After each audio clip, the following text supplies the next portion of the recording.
উজনি অসমৰ আমি কথাবিলাক গম পালোঁ যে শৃংখল চলিহা বা বিভিন্ন দল সংগঠনে উজনিত সংখ্যালঘু মিয়া শ্ৰমিকসকলক মাৰপিট কৰি আছে, অত্যাচাৰ কৰি আছে, টকা পইচা নিদিয়ে।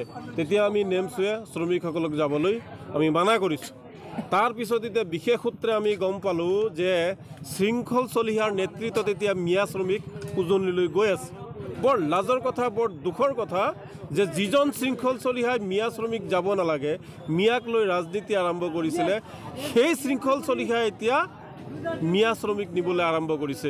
আজি বিশেষ সূত্ৰে গম পাইছোঁ যে শৃংখল চলিহাই উজনিলৈ ইটা ভাটাসমূহলৈ, বিশেষকৈ শিৱসাগৰ ডিব্ৰুগড়ৰ যিসমূহ ইটা ভাটা আছে, সেই ইটা ভাটাসমূহত হাজাৰ হাজাৰ শ্ৰমিক লৈ গৈ আছে।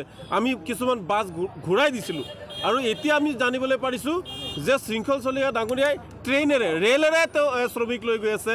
তেওঁ সৰু সুৰা গাড়ী ভাড়া কৰি শ্ৰমিক লৈ গৈ আছে। তেওঁ দিনত আগতে 900 বাছত শৃংখল চলিহাই আগতে মানে 900 বাছত মিয়া শ্ৰমিক গৈছিলে।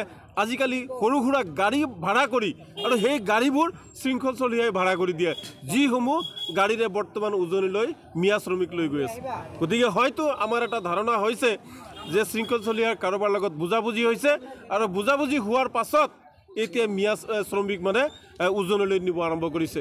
গতিকে এটা কথা, শৃংখল চলিহাৰ কথা শুনি বা বেলেগ কাৰোবাৰ কথা শুনি যিসকল মিয়া শ্ৰমিক উজনিলৈ ইতিমধ্যে গৈ পাইছে, সেইসকলৰ ওপৰত যদি ভৱিষ্যতে কোনোবাই আক্ৰমণ কৰে, ভৱিষ্যতে যদি এই শ্ৰমৰ ধন তেওঁলোকক নিদিয়ে, তাৰ বাবে কিন্তু সেই শ্ৰমিকসকল যিমান দায়ী হ'ব তাৰ সমানে দায়ী কিন্তু এই শৃংখল চলিহা, লগতে যিসকলে তেওঁলোকক মাৰপিট কৰিব সেইসকল হ'ব। গতিকে আজিও কৈ দিছোঁ যে উজনিত মাৰ খাবলৈ মিয়া শ্ৰমিক নাযাব।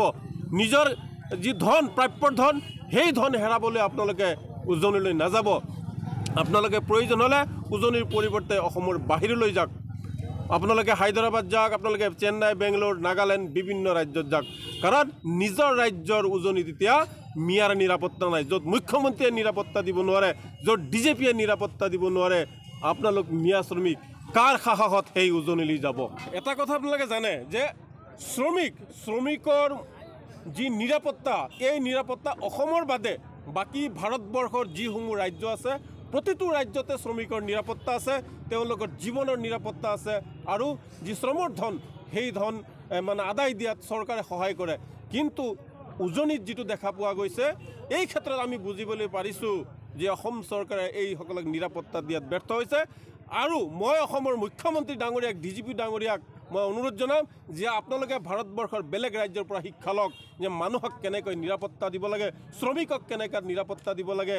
আৰু যদি শ্ৰমিকক নিৰাপত্তা দিয়া নহয়, তেতিয়াহ'লে কিন্তু বিভিন্ন উদ্যোগ বন্ধ হৈ যাব, বিভিন্ন কল কাৰখানা বন্ধ হৈ যাব, বিভিন্ন ইণ্ডাষ্ট্ৰী বন্ধ হৈ যাব, আৰু এই ইণ্ডাষ্ট্ৰীবোৰ বন্ধ হৈ গ'লে অসমৰ অৰ্থনৈতিক অৱস্থা দেউলীয়া হৈ পৰিব। শ্ৰমিক অৰ্থনৈতিক যি অৱদান, শ্ৰমৰ বিনিময়তহে মানে দেশ এখন উন্নত হয় বা সমাজ এখন উন্নত হয়। গতিকে মুখ্যমন্ত্ৰী ডাঙৰীয়া, আপুনি শ্ৰমিকক নিৰাপত্তা দিয়ক।